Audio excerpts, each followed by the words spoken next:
Akatambi kobusegu akomukulu Emmanuel Lwasa kafulumye mukazi we Angel avuddeyo n'akogerako. Akatambi kano nkakuleetedde ate ye Lwasa avuddeyo mu nsonyi empitirivu n'alumba Namatanzi n'okumuvuma kwatadde byamunenya nabyo sibireseeyo ne kwaniriza gwe omulungi atugobera n'egambo kola kyamanyi nnyo okubeera nga watusiika okutuusako information ebiretambudde ku ba celebrities bo. Please subscribe gatanaba subscribinga notification bell togyerabira. Video jiwe like olwotulyoke tutandikirewo munnange ku mawulire agaliwo olwali lunaku lwakusatu ne tugamba tujja genda maaso n'obbirondoola. Era munnange omukolo wakati w'omukyala Desire Luzinda n'omukulu Levixon gwagenda maaso n'okubeera nga gutuukawo wali eri mu maka gaba Desire Kawanda munnange abaliko baali batiniddaya Reggie twamulabako nga ye best man ate omukulu Aloysius Bujingo y'omu kwabo abawerekera ku muko. Omukolo gwali gwakukutu ddala era batini nnyo abagenda maaso n'ogutegerako okujjako nga wali oyitiddwa munnange wali tosobola kumanya nti omukolo guno gye guli. Newankubadde nga abazadde b'omukyala Desire Luzinda bagenda maaso n'okugamba nti bakyabanja ente 15 namba ery'omukulu Levixon ebyo nabyo bikyalyawo. Mu kaseera kano bino byonna bwe bituukiddewo nga nkuleetedde lisiti y'abakyala abagenda maaso n'okukolimira Desire tutandise n'omukyala oyo amanyikiddwa nga Afake. Munnange bano babadde bayina enkolagana munnange gye babadde batugamba mbu ba mikwano naye omuntu waffe ow'omunda munnamawulire yajja n'atugamba mmwe temubalaba. Ekituufu kiri nti waliwo relationship eri beyond friendship egenda mu maaso wakati w'abaana babiri eyo. Omukyala ono munnange y'omu ku abo emitima egyamenyese oluvannyuma lwa Levixon okugenda ne Desire Luzinda. Omukyala omulala ye Winnie naye munnaye ku lisiti tabuzeeko naye y'omu ku abo abagenda obbeera nga bakukuluma nga bakolima nga bagamba bannange bannayinza samani nkoza bwa muti kubanga omukulu Levixon tubadde tulina enkolagana ey'enjawulo newankubadde nga tebadde ya mu kamera emabega eyo abantu abawali okumpi babadde bagenda dda mu maaso n'okubeera nga bakirealizinga. Omukyala Winnie naye ku lisiti kwali omukyala omulala amanyikiddwa nga Melissa Mulungi munnaye gwatamanyi Melissa she's a model. Melissa Mulungi is a model y'omu ku abo era ababadde close na Levixon era nga amazima gali nti badeetinze n'okusukka emyaka 2 nga balina omukulu Levixon naye ate munnaye nga wobimanyi gye baziregera si gye bazivugira. Omukulu Levixon yasazeewo n'agamba nze munnange Desire gwe ntutte era Melissa tolina ky'oŋŋamba. Melissa Mulungi tukugamba sorry nnyo bibeerangawo ebyo. Omukyala omulala ye Carol Nantongo kino kyo tekibaddeeko okukweka kubanga ne screenshots nga woziraba Carol Nantongo yagambako nti munnaye Levixon nzija ku lujja kitolino tosobola kigamba muntu mukwano gwe era kyali kitegeeza nti enkolagana gye wali bayina yali yakubeera nga amujja ku lujja newankubadde tekyasobose munnange y'omu ku abo abali maziga naye empaawo atalikaaba munnange wegattegatte Carol Nantongo waffe ebyo bibeerawo mu bulamu bwa bulijjo. Mukulu Levixon yasazeewo ate abeere ng'alonda asinze abangi ye mukyala Desire Luzinda. Levixon ekintu kyewakoze tekikoleka muzizizi naye ffe nga ffe aba clarity tujja tubagamba nti ffe weetuli okubeera nga congratulations to you omukulu Levixon n'omukyala Desire Luzinda. Munnange twabadde tuli awo ku nsonga eno yennyini nga n'omukulu kagwensonyi talina yadde gwatya ye tomunyumiza oba kyoba ki ye ensonga nga weeri wagikuwa tabeera mulala abeera mukulu Emmanuel Lwasa naye yavuddeyo n'agamba maama nzijukira ebiseera bye twalimu ne Desire nze ne Desire nga twanyumirwa bulamu nga tweyagaliza nga tweyagala naye munnange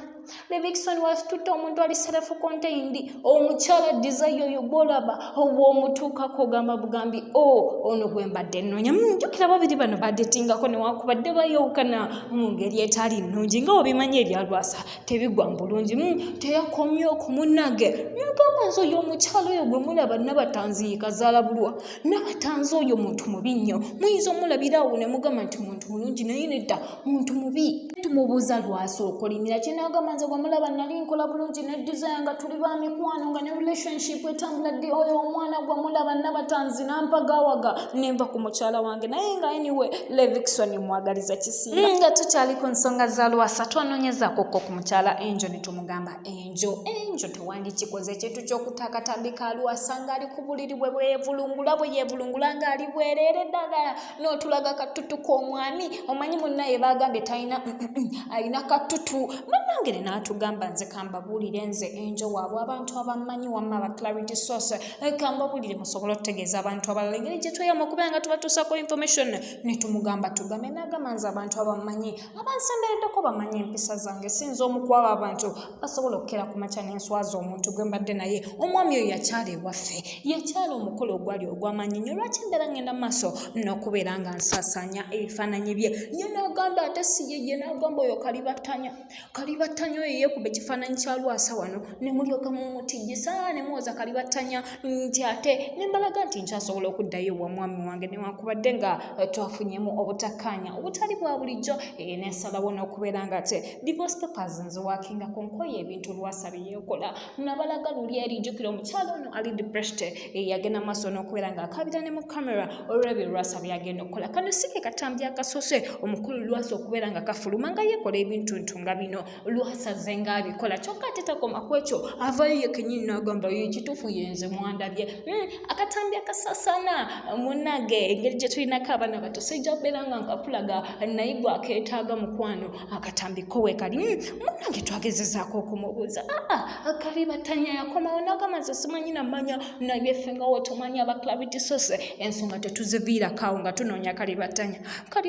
ng'ali ku status akaaba bitya saamanya kalibattanya waabwe I regret bwe buntu bwateekayo kalibattanya wa lwasa n'agamba bannange nze zaavuddeko ddawaya akatambi kansuseeko bannange n'agamba mukama talyanguzi kugamba obugambo bwonna bwayogera mukwano ebyokwekuba ttatu byonna abyejjusa bwejjusa akatambi kano kasaasanye naye ate enjo wabeera agamba si yakafulumiza ate nga ne kalibattanya akeegaana ekibuuzo kijja gye tuli ne tugamba mazima ddala lwasa lwaki abeera akola ebintu nga bino lwaki abeera akkiriza ate ebintu nga bino ebigenda mu maaso n'okubeera nga bimuswaza ne family ye omumu n'abantu be bambi ebigende maaso ensonga za lwasa zo zikyali nnene ddala ne tugezaako ne tugamba nedda kalibattanya oba okaaba enjo ng'akyegaana akatambi katunoonya ku mukulu lwasa omukulu lwasa we twamutuuseeko n'agamba nze ndi munyiivu n'okukuba nkuba era wa omusemberera omukulu lwasa nga teweegandirize yandikukuba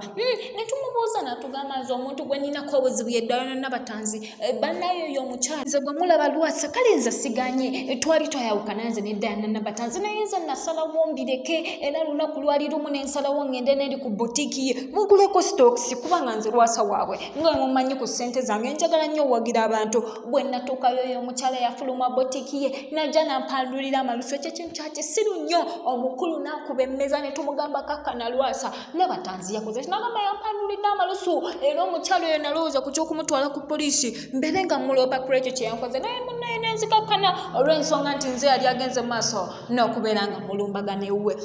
yeyongeddeko nga munyiivu nnyo omukulu lwasa n'atugamba oyo omukyala gwe mulaba abantu bangi bazze abeera nabo yadde twayawukana ne tumugamba naye lwasa lwaki omukyala ono tomuleka wamulumbagana nga mwakawukana nakati okyamulumbagana kyogamba ku dduuka lye kuwekuuka kwosobola okugula sitokisi n'agamba nze gwe mulaba mpagira muwagiri